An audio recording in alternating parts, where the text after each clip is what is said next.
प्रेम वसुंधरा से कोठारी हवेली वापस आने की इजाजत मांगते हैं और मानते हैं कि वह राही की सुरक्षा के लिए स्वार्थी हो रहा है। वसुंधरा, जिनकी बात सही निकली, दोनों को वापस बुलाने के लिए हाँ कर देती हैं। ख्याति खुश हो जाती है और प्रेम पराग से आशीर्वाद लेते हैं। पराग उनका स्वागत करते हैं, जबकि वसुंधरा अनुपमा से पूछती हैं कि क्या वह इस फैसले से सहमत हैं। अनुपमा प्रेम और राही की खुशी को प्राथमिकता देती हैं और वसुंधरा उनकी वापसी की तैयारी शुरू कर देती हैं।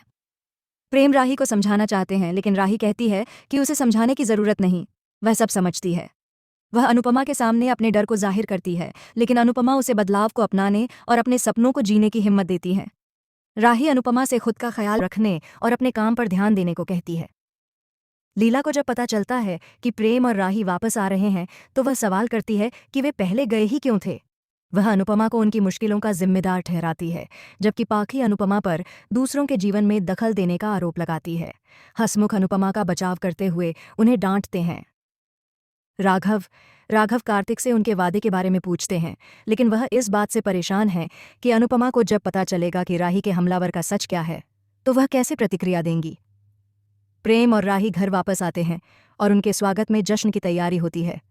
वहीं गौतम को डर है कि कहीं प्रेम कंपनी में वापस ना आ जाए, लेकिन प्रार्थना प्रेम के फैसले का समर्थन करती हैं। जब प्रेम काम पर लौटने की इच्छा जताते हैं, तो वसुंधरा, अनिल और पराग उन्हें राही को प्राथमिकता देने के लिए कहते हैं। वसुंधरा हैरान होती हैं जब उन्हें पता चलता है कि अनुपमा सेंट्रल जेल में काम कर रही हैं।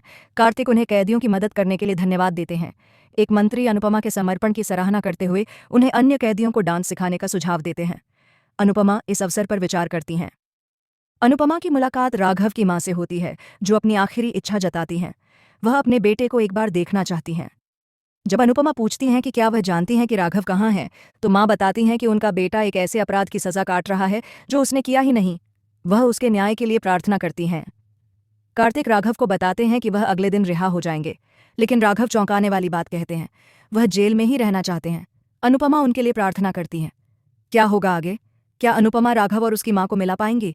क्या राही कोठारी हवेली में सुरक्षित और खुश रह पाएगी? क्या प्रेम फिर से कंपनी में शामिल होगा या वह राही को प्राथमिकता देगा? धन्यवाद पाठकों। अगर आपको यह कहानी पसंद आई तो शेयर करना न भूलें।